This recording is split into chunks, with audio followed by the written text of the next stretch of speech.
From the land of 10,000 lakes and just as many heartaches, welcome to the 301 Show. We're here to celebrate, commiserate, and maybe, just maybe, see a Minnesota team win it all. Whether you're dreaming of a Vikings Super Bowl, reliving the glory days of the Twins, or still recovering from the Timberwolves roller coaster, we've got you covered. This is the 301 Show, where the North remembers and the passion never fades.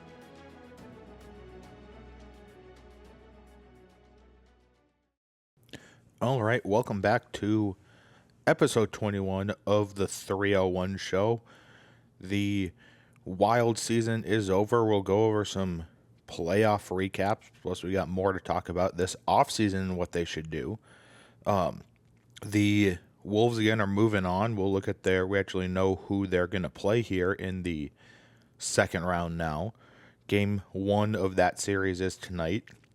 We'll go over the Vikings undrafted free agent class, plus the Twins had a weird and kind of frustrating week again this past week, as they always have. Plus, stick around to the end. We have a brand new segment coming in at the end of today's episode. All right, let's get into the Nordic Report here. We've got a couple of rearrangements here. Usually we start with Target Field Talkers, but I figured we'd start with the Nordic Report just because there is not as much going on with the Vikings at this point in the season. But I intentionally left off talking about the undrafted free agent class for the Vikings last week, even though a lot of them had signed. That's just because I wanted something else to talk about this week, just to extend that a little bit.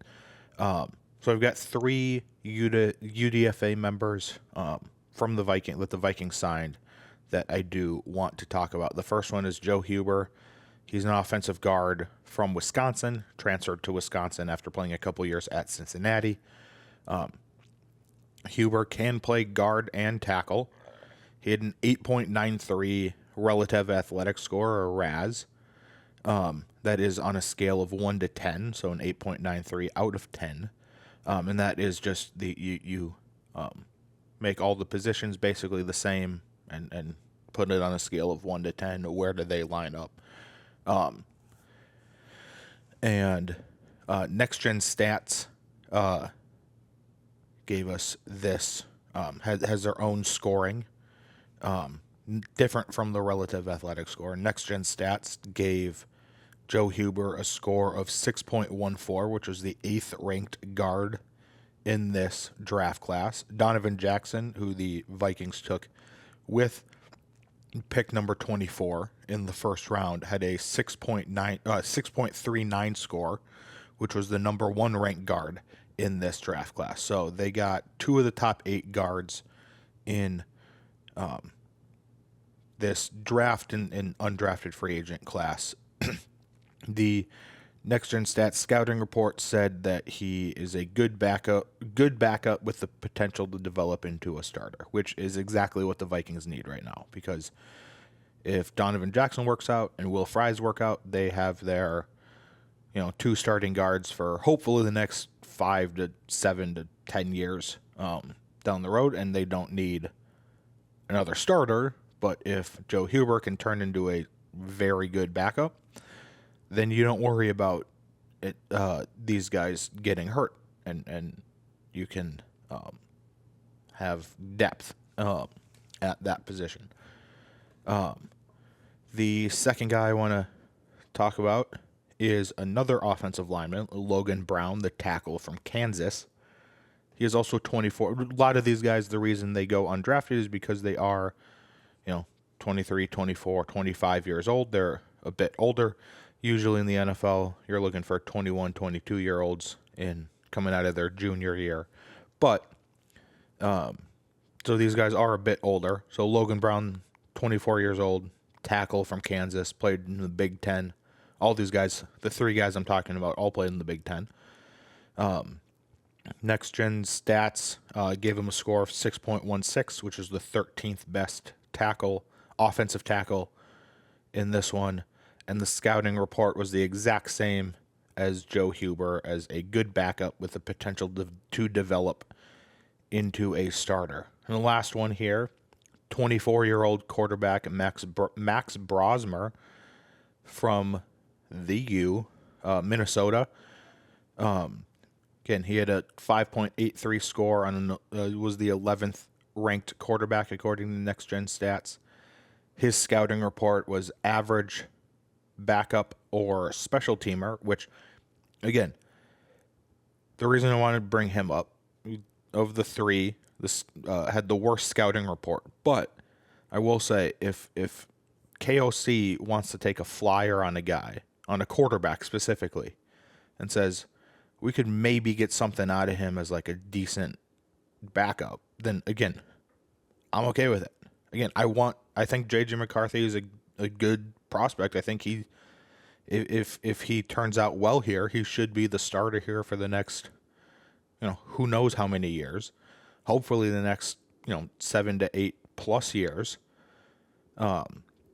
here. But having guys that KOC says might be able to step in for a couple snaps or a game, which again is why I think they picked up Sam Howell through a trade with the Seahawks.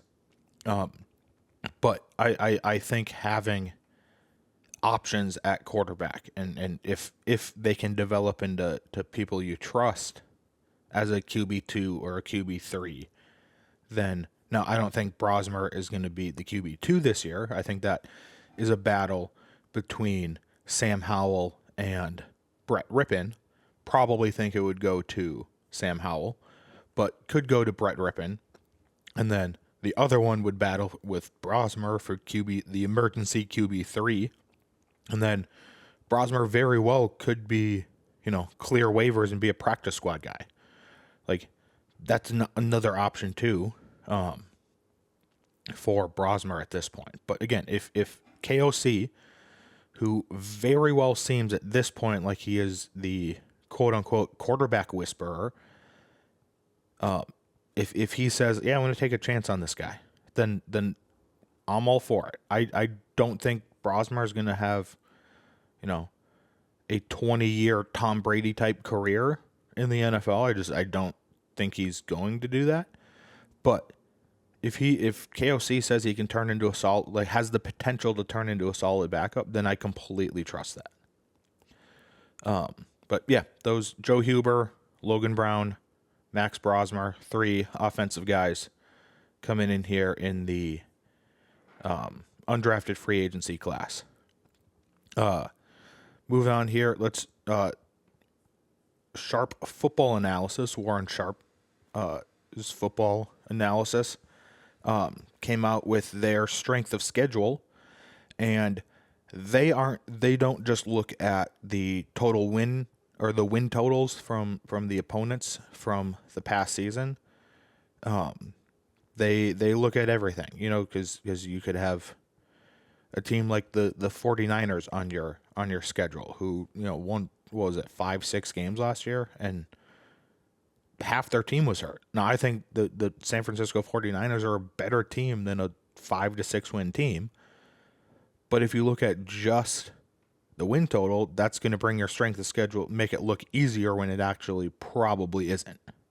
I don't think the Kansas City Chiefs are winning 15 games again. I think they are probably more beatable than people give them credit for. There's all these things where you can't just look at the win total from last year. So they take into account, off-season acquisitions, players coming back from injury or leaving from injury, and then coaching changes. So the big team for that is the Lions. The Lions, what do they, how does that affect their strength? How does that affect them in the strength of schedule if you are on their schedule or you have them on your schedule this year? Because they lost both of their coordinators who were very, very good coordinators. But they had half their defense on the IR, and they're getting all those guys back. So does that balance out? Does one outweigh the other? So, but the Vikings have the 5th hardest strength of schedule. The only teams, according to this model, they have the 5th hardest strength of schedule, with the Giants having the hardest, then the Browns, then then the Lions, and then the Eagles, and then the Vikings are 5th. So, according to this, they also Warren Sharp also projects an 8.5 over under on the win total, and I think that is wrong. I think they are going over 8.5. And again, it's probably the fact that they have a quarterback projected starting quarterback that hasn't played an actual snap in the NFL. Has played in the preseason, but not in anything else. And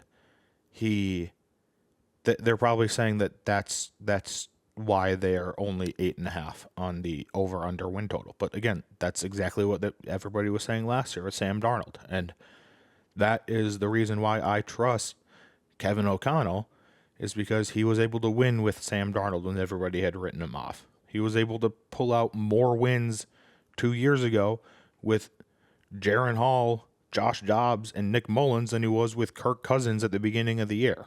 So I think yes, the 5th hardest strength of schedule is brutal. I think that if that is why you want to say their over/under is only 8.5, I'm willing to hear that argument. But I'm not willing to hear the argument of because it's a young, unproven quarterback. I think their defense also got better. I think their offensive line also got better.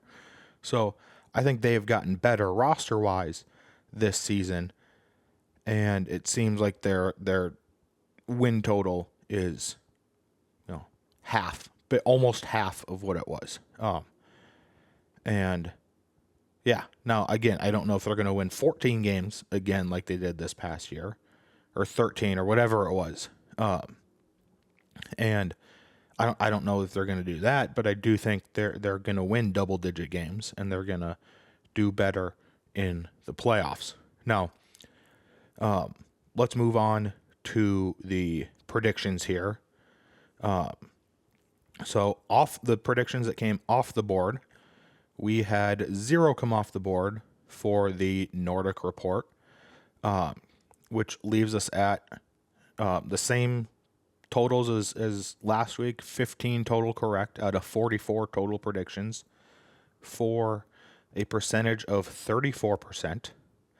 I've got 3 new predictions coming on the board here. That is this will come off with the season release. The Vikings Seahawks will be a Sunday night or Monday night game. I'm going to say that J.J. McCarthy throws more touchdowns than Sam Darnold did last season. So J.J. McCarthy this year throws more touchdowns than Darnold did last season. And Justin Jefferson scores double-digit touchdowns this season. All right, let's go on to Target Field Talkers now. I am having to re-record this one as the other file on this segment got corrupted, so I'm going to re-record this one. So we've got some news from this past week. We've got some good news. Got some games that happened. The Twins lost 3 of 4 in Cleveland against the Guardians, and then they won 2 of 3 against the Red Sox, which, again, be better if those 2 results were reversed and they had won 2 of 3 against their own divisional opponent, and then lost 2 of 3 against the Red Sox, lost 3 of 4 against the Red Sox. But these 2 series here, they win 3 games, they lose 4, so they slip down to now 5 games below 500. They are 15-20 on the year.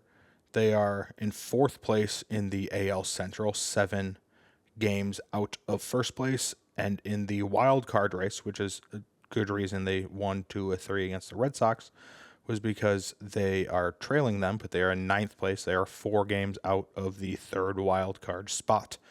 But as of the hitting rankings, they are hitting 236 against batting average is 236, which is 23rd. On base percentage is 307, which is 22nd. Slugging percentage is 367, which is 23rd. The on base plus slugging is 674, which is 22nd. Runs scored is 133, which is tied for 18th. Home runs, they have 28, which is tied for 23rd. Stolen bases, they have 61, which is 6th in the entire MLB. Walks is 101, that is 24th. Strikeouts is 280, which is 14th. And then stolen bases is 20 for 25th in the league. As for the pitching and fielding rankings on the year so far, they have a 3.64 ERA, which is 9th. Quality starts, they have 10, which is 18th. WHIP is 122, which is 9th. Errors are 21, which is tied for 21st. Then fielding percentage is 982, which is tied for 23rd. So what this really shows is that their pitching staff is doing a lot better as of late, and their hitting stats are just kind of stagnant at this point, and they're not really getting any better or worse. But we do have some good news on that, but I do want to call out a couple players here for doing good and then doing bad too. The first is Griffin Jax. Continues to struggle here. He's got a 6.75 ERA. He did ask Rocco to be taken out of more of the high leverage situations and let that be some of the other guys. So he's for the foreseeable future, he probably won't be pitching the 8th, 9th innings. Again, that's not exclusive. Very well could find himself in there at some point if they need him. But then their big pitching free agent, this acquisition, or maybe it was a trade, their big pitching acquisition this offseason is Danny Collum. He is yet to allow a run so far. He has pitched 12 1/3 innings. At this point, he has yet to allow, not even just an earned run, he has yet to allow any run. And again, a major knock on wood at this point to have him keep it that way. Then one of their big hitter acquisitions, free agent signings, is Harrison Bader. He's doing really well this year. He's got a 280 batting average. He's leading the team in batting average amongst qualified hitters. And he was playing great defense in left field and then in center field when is absolutely needed when Buxton needs a day off. Buxton is playing very good defense too. It seems like the defensive side and the pitching side is doing pretty well, where they, Correa's doing very good in the field. And you see him, and it literally looks like it's a knife cutting through butter with how smooth he is at shortstop. But Buxton's, again, looking like his usual self out there in center field. Harrison Bader looks like, again, his gold glove winning self back in St. Louis in the field too. And it's fantastic. It's absolutely fantastic to see those guys playing so well in the field. It's just the offense needs to step it up here a little bit. They got 3 games starting tonight as I'm recording this on Tuesday, May 6th. They got 3 games starting tonight against the Baltimore Orioles, which Baltimore is behind them in the wild card standing. So gotta keep playing well against them and not have it slip back behind teams that are behind them. And then starting on Friday is the San Francisco Giants series, Friday, Saturday, Sunday, which the Giants are playing really well. So it'll be another test here to see how good they actually are as a team. But the big news coming here out of Target Field is the Minnesota Twins have reinstated 2 players from the IL. Those 2 players are Royce Lewis and Willie Castro. Absolutely fantastic to get those back. They're going to have to rely heavily on specifically Royce Lewis to get this offense going again. Like if they can get, a Buxton ahead of Lewis on base, and Buxton is just like, he's got 7 stolen bases. Buxton has 7 stolen bases this year. Luke Keeschall, again, hasn't played that many games. He has 5. So 2 players are accounting for 12 of the 20 stolen bases on the year. But if they can get Buxton on base and then Lewis up, they're gonna feel like opposing defenses and pitching staffs are gonna have their hands full with who do we pay attention to more, the batter in Royce Lewis, who's a fantastic batter, or do we pay more attention to the absolute speed demon and risk taker on the base paths. So again, that is very much a dilemma you have there if you're opposing teams. But Mickey Gasper and Eddie Julian are the 2 unfortunately being sent down. I do actually think it will be good for Edward Julian to be sent back down because he hasn't had the greatest time at the plate. I feel like he's been slumping for the past year, slumping last year, and then to start this year he's slumping too. But if he can cut down on the strikeouts, that would be absolutely amazing. And I do feel like he's getting better, but if the team as a whole too can cut down on the strikeouts, and Julian specifically on this, the Twins are going to be in a much better spot offensively because as we saw the last couple of years, they were striking out a ton, and their offense was severely lacking at that point. But they are the strikeouts are brutal because you're not putting the ball in play. If you put the ball in play, you force the defense to make a play on it. If you strike out, you're just giving them a free out. It's like if a football team got the ball and on second down, they're like, we're just gonna punt this and hope they fumble it on the punt return. It's the same thing. We're gonna watch 3 pitches go by and hope that the catcher drops the third one and we can get to first base. It's just not. Yes, it happens, but it's not that likely to act. It's not something you're gonna have to rely on. You can't rely on it. So I think having players that can put just the ball in play, and even if it ends up being an out in the field, you're forcing them to actually make a play, and the likelihood of just getting on base because of an error or because the ball hits a rock that the grounds crew overlooked or something like that in the field goes, your chances of getting on base go up exponentially just because of that.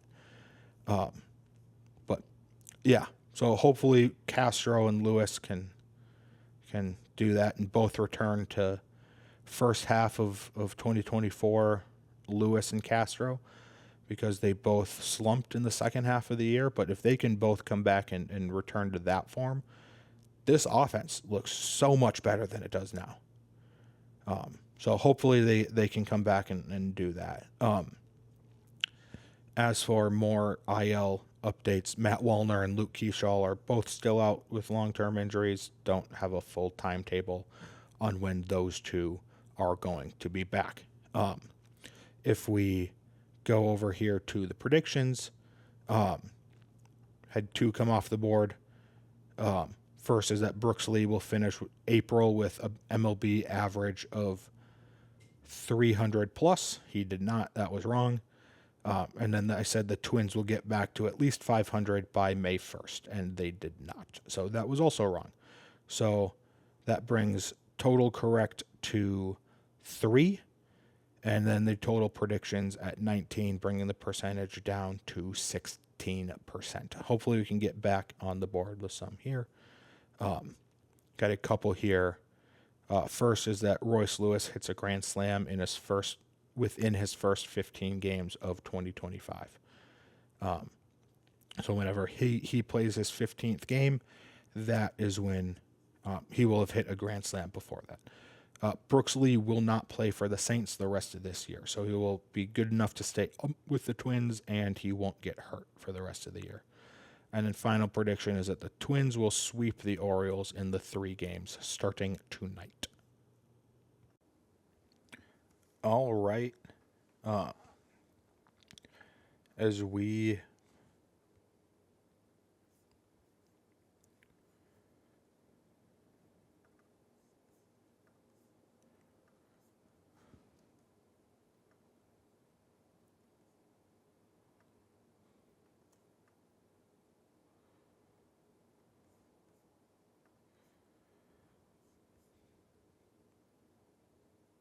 All right, let's move on to the Wolves' Den. The Wolves end up beating the Los Angeles Lakers. Rudy Gobert in Game 5 had quite possibly the greatest game of his life. Put up 27 points on 12 of 15 shooting and had 24 rebounds. I think he just remembered that he was taller than everybody else on the Lakers. Game 5 was a historic performance by the Timberwolves. Ant went 0 of 11 from 3, had 15 points, 11 rebounds, and 8 assists. Luka had 28 points on 7 of 18 shooting. LeBron had 22 points on 9 of 21 shooting. The Lakers bench combined for a lowly 4 points. So that was absolutely insane. The Wolves went 7 of 47 from 3. The Lakers went 11 of 37 from 3. That was a combined 18 of 84 from 3 with 66 missed three-pointers. The Wolves had 40 missed three-pointers by themselves before they eventually took them down. So the Wolves won that game. That set them up to play either the Warriors or the Rockets. It looked like it was going to be the Warriors because they were up 3-1 in their series, but the Rockets won the next 2 games to force a Game 7 before the Warriors took the Rockets down on Sunday. And this sets up a ton of storylines here for this series in the Western Conference semifinals.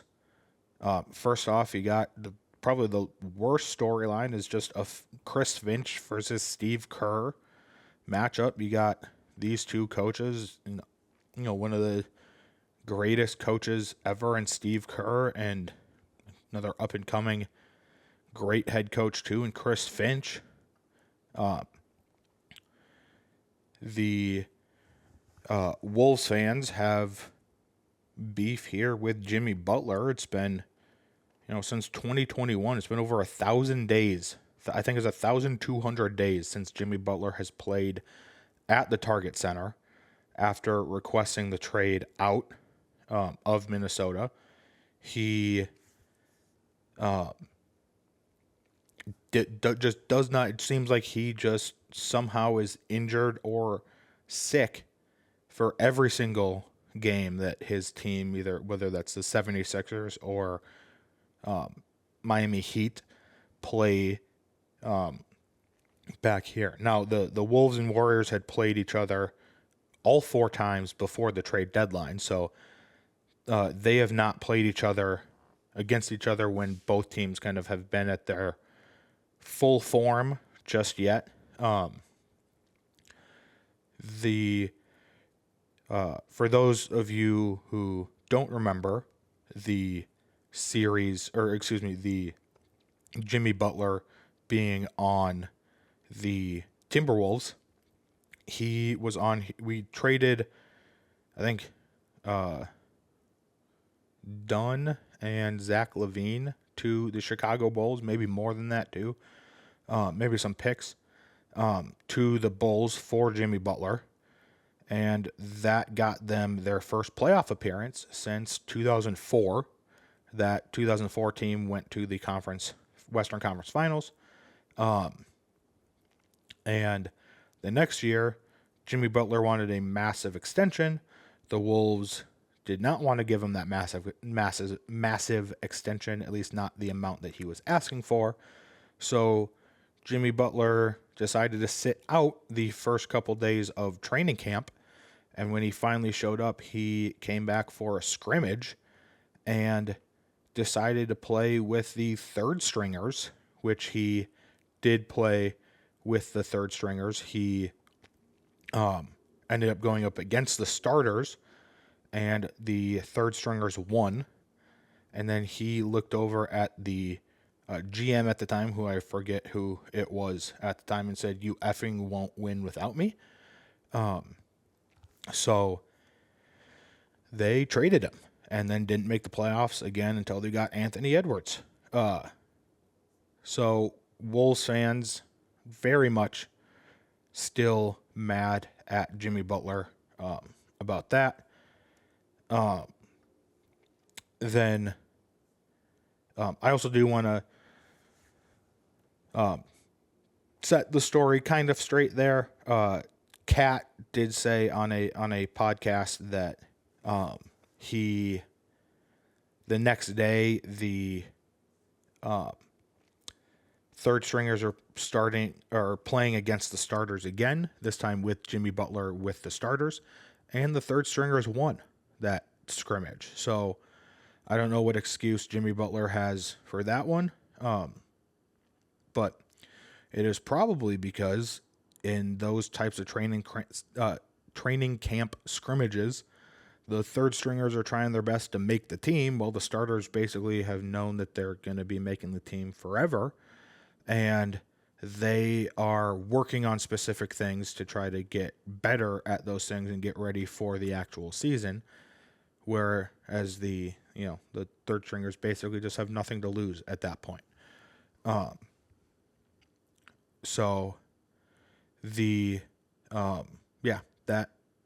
Again, Jimmy Butler would probably try to hide that fact that he was on the starters the next day and lost.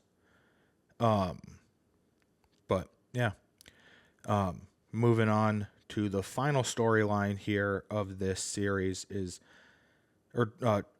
second to last storyline of this series is the Rudy versus Draymond Green rivalry. Draymond Green absolutely hates Rudy Gobert, and Draymond Green was the one that choked out Rudy Gobert when I forget who it was. Was it McLaughlin or Anderson last year was fighting with Klay Thompson, and Rudy came in to try to break it up, and then Draymond came in and started headlocking and choking out Rudy Gobert. So it'd be absolutely amazing to see those two go up against each other in a 7-game series. And then the actual final storyline here from this series is Anthony Edwards is trying to add Steph Curry to the Grim Reaper door meme of legends. I'm sure a lot of you have seen that meme where it's a Grim Reaper knocking on a door, and there's a bunch of open doors behind him with looks like the Grim Reaper got a couple of the rooms before that, and if you put Steph Curry's face on this new door with LeBron, Luka, Jokic, and KD on the doors behind him, that is the meme that he is trying to complete for this in this series. If we move on here to the predictions, had 3 come off the board for the Wolves' Den. That was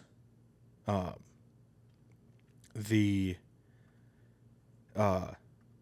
Wolves will beat the Lakers in 7 games. They did not win in 7. They won in 5. I was giving the Lakers a little bit too much credit at that point. So that one is incorrect. And I said Ant puts up 40 plus in game 5. He did not. Didn't even hit 20. But I did say High Dive, Beehive, Staying Alive, Wolves in 5. That one was correct.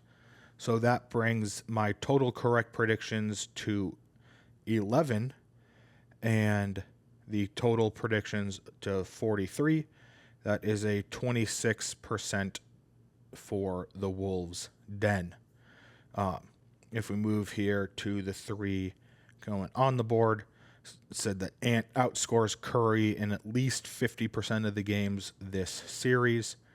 Draymond Green gets ejected from at least one game in this series, and the Wolves beat the Warriors in 6 or less games. All right, moving on here to the Rinkside Rundown. As a reminder, we do have a new segment coming up next. So I do want to get into, we've got some PWHL Minnesota Frost news here that we'll start with. We got some good news. The Frost finished in 4th place in the PWHL with a record of 10 regulation wins, 5 overtime wins, 4 overtime losses, and 11 regulation losses for 44 points. That led them. They won the last 2 games of the regular season in regulation, and that led them to finish with a tie for technically 3rd place. But Ottawa got 3rd place. They got 4th place, and I believe it was Boston got 5th place. But the good news is the top 4 teams make the playoffs. So the Minnesota Frost are going to the playoffs here. Hopefully they can win more games than the Wild did in the playoffs. During the regular season, they were number 1 in goals scored. They were tied for 3rd with the fewest goals against, and they were 2nd in goal differential to Montreal, which, speaking of Montreal, they will play Montreal in the first round of the playoffs. Montreal had a record of 12, 7, 3, and 8 for 53 points. They were the number 1 team in the PWHL. Now, as a reminder, the Frost were the 4 seed last year, and they upset the 1 seed and the 2 seed on their way to winning it all. Against Montreal this year, the Frost had a record of 2, 0, 1, and 3 for 7 points. They get 3 points for a win, 3 points for a win, 2 points for a win in overtime, 1 point for a win or a loss in overtime, and then 0 for a loss in regulation. They will play Montreal in a best-of-5 series, and they did not play each other in the playoffs last season. So good luck to the Frost in their upcoming series here against Montreal. I'm sure we'll talk about it more next week as it gets underway. But the big news here is Wild lose Game 5. The story in that one was Gus got sick in the second intermission, so Fleury had to come in for the third period, which Boldy tied it 3.5 minutes into the third at 2. Hartman then scored with 1:15 left. They review it to make sure he didn't kick it in, which he did not. That gave the Vegas coaching staff enough time to look it over and deem that Hinostroza was indeed offside, so there was a coach's challenge. And so they challenge it for offsides because the puck did enter the net legally, so they challenge it for offsides, and Hinostroza was, yes, indeed, offsides, and so they disallow the goal. Then Howden for the Golden Knights scores to win it in overtime to take a 3-2 series lead. The second one-game series lead Vegas had that series after going up 1-0 after the first game. In Game 6, it was 1-1 after one, and then Vegas was up 3-1 with 4 minutes left in the third. They scored to go up 3-1 with 4 minutes left in the third. Hartman scores his second of the game 30 seconds later, but Vegas wins 3-2 and sends the Wild home packing. We'll do some more season-long breakdown next week, as well as talk about the Frost. But just some quick thoughts off the top of my head. I do think that the Wild probably win Game 5 and go up 3-2 if Gustafsson doesn't get sick in the second period. I think he was the MVP of that series. He was playing very well in Game 5, and I think he would have. And I'm not saying that Fleury looked horrible. I just thought Gustafsson getting sick looked like it was, detrimental to kind of the morale of the Wild on the bench in Game 5. So I think they could have taken a 3-2 series lead coming back home for Game 6 and hopefully fend off a potential Game 7, and move on to play the Oilers. So, again, here's a question for you. Down in the comments, let me know, who are you rooting for in the NHL playoffs now that the Wild are eliminated? Let me know down below. I personally would actually love to see the Capitals win, because I would love to see Ovi break Gretzky's record and win a cup in the same year, while also putting up 40-plus goals at age 39, while also missing a month and a half due to a broken leg. So that would cap off one of the greatest seasons ever, I think, in NHL history. Bad news here for the Wild on top of that is their backup goalie, Marc-Andre Fleury, does retire after Game 6. But if you're a hockey fan, we do get to see him a little bit more, as he is accepted an invite to Team Canada in the World Championships. They did ask him at the media day after the season if he had any interest in coming back and being a part of the Wild in some capacity, and he did say yes, or he did say that it was not out of the question, basically. He didn't confirm that he was or wasn't going to, but basically said that he would be open to it. I do believe that if, I don't know what the exact rules are on this, but if he is a part of this team somehow, probably working with the young guys or working with the goalies or something like that in that capacity, he could also be the e-bug, and that would be absolutely fantastic to potentially see him playing or sitting on the bench dressed in actual gear one more time.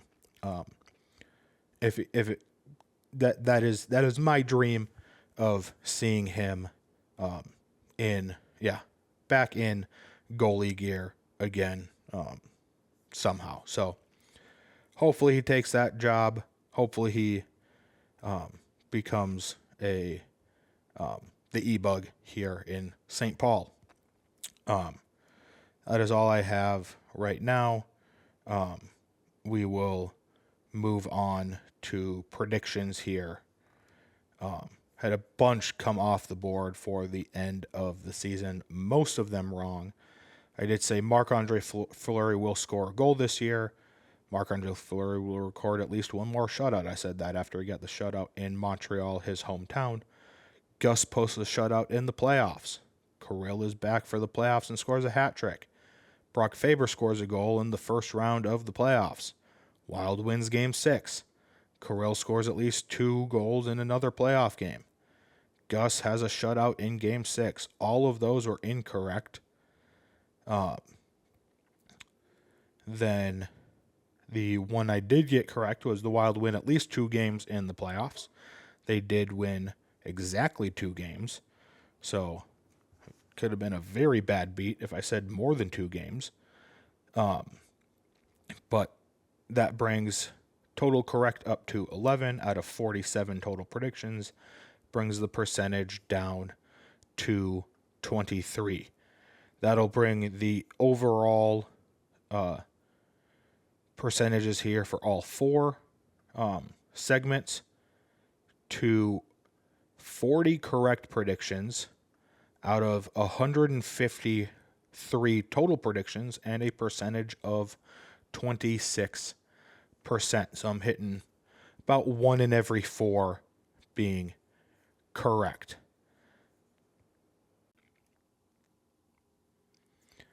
All right, we are now moving on to the new segment here I'm calling Power Rankings. So it basically just, I call them Power Rankings. It's basically just a top 10 list of something to do with Minnesota sports. So this first one I have is Minnesota sports moments.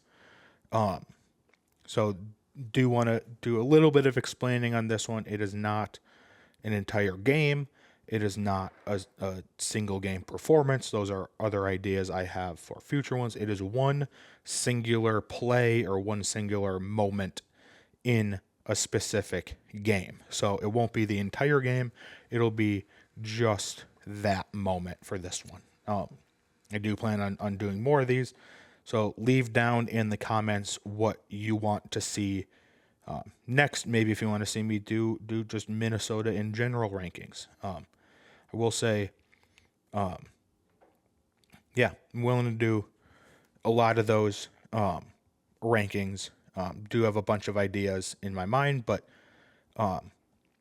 do have ones here already thought of, and this is the first one. So Minnesota sports moments with just specific moments from specific games. So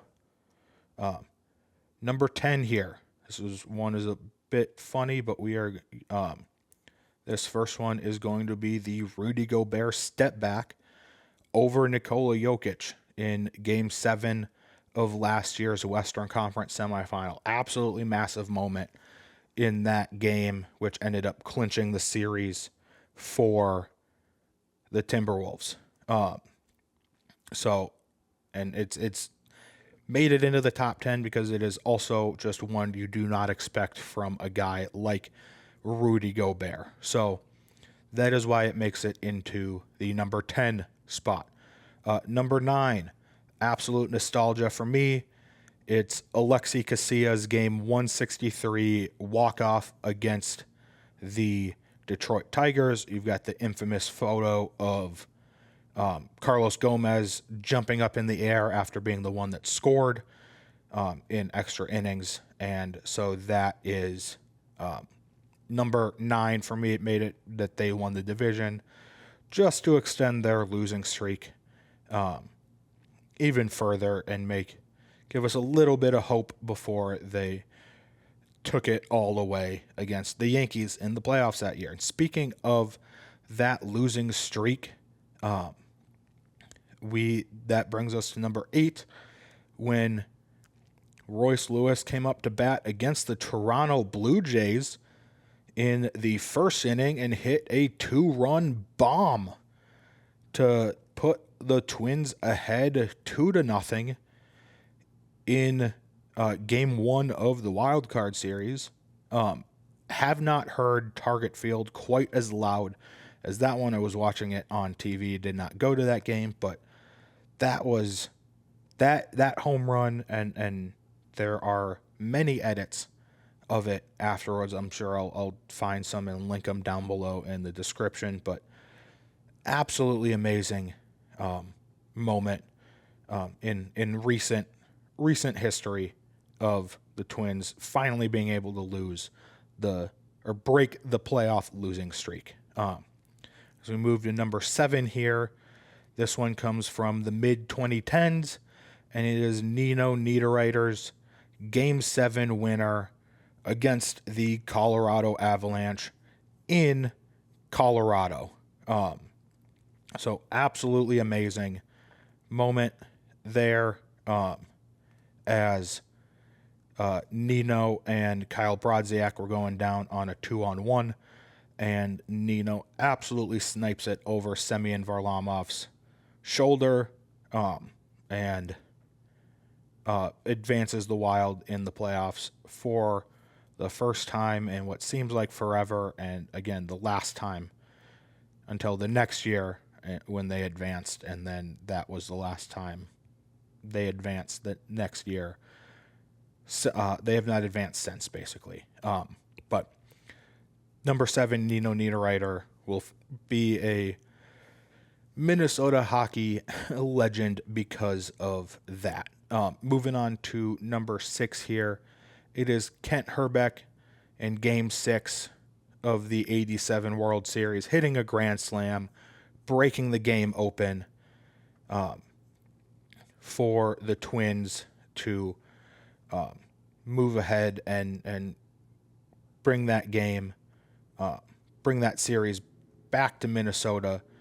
Or excuse me, they were already back in Minnesota. Bring that game to a Game 7 to give them a chance to close it out at home for their first World Series in team history since moving to Minnesota from Washington. At number 5 here, we go back to the rink for Andrew Brunette, scoring in Game 7 against, again, the Colorado Avalanche. And the Colorado Avalanche's 2014 head coach, Patrick Waugh, was in net. That was the last goal Patrick Waugh ever gave up. He retired after that game. But that was the first playoff run that the Wild ever made back in 2003. And was the best moment from the Minnesota Wild in their team history. As we move on to number 4 here, people might argue that this one should be a top 3 moment, but I've got reasons that the top 3 are there. And number 4 is the Kirby Puckett catch against the outfield wall in center at the Metrodome. Prevented a home run, kept the Game 6 alive, kept the hopes alive for a Game 7. And all the rally towels there at Target Field just going crazy. Not the rally towels, the Homer hankies at the Metrodome were going crazy. And that catch was a part of the game that set up the game for Gene Larkin to hit a walk-off single that scored Dan Gladden in Game 7 and gave the Twins a second World Series title in 4 years. It is still the last major sports, the last men's sports championship in Minnesota came off of that hit. And now the number 2 is a play that I think people thought was going to set up a championship to break that streak. I have number 2 is the Minneapolis Miracle. Stephon Diggs, Case Keenum to Stephon Diggs, was absolutely amazing. I think everybody remembers both calls, the call from Joe Buck and the call from Paul Allen. Paul Allen's call was the one that dubbed it the Minneapolis Miracle. I think every Vikings fan remembers exactly where they were during that play.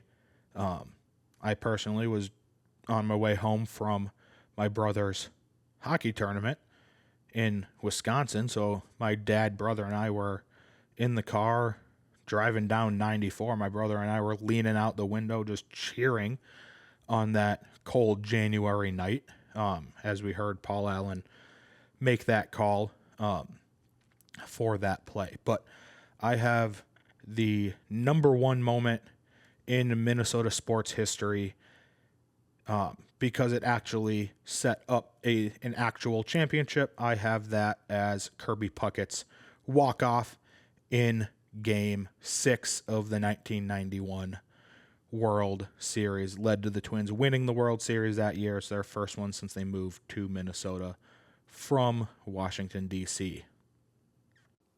All right, wrapping up here of episode 21 on the 301 show. Do want to thank you for joining us for this episode here. Again, we will be back next week for episode 22. Like this video, subscribe to the channel. Let me know down below in the comments where you agree with me on anything, on any of this. Maybe you agree or disagree with what should be number one on the power rankings. Maybe you have a new idea for what those rankings should be. Again, let me know. Talk to me. Talk back. But, yep, we will see you next time, and thank you for watching.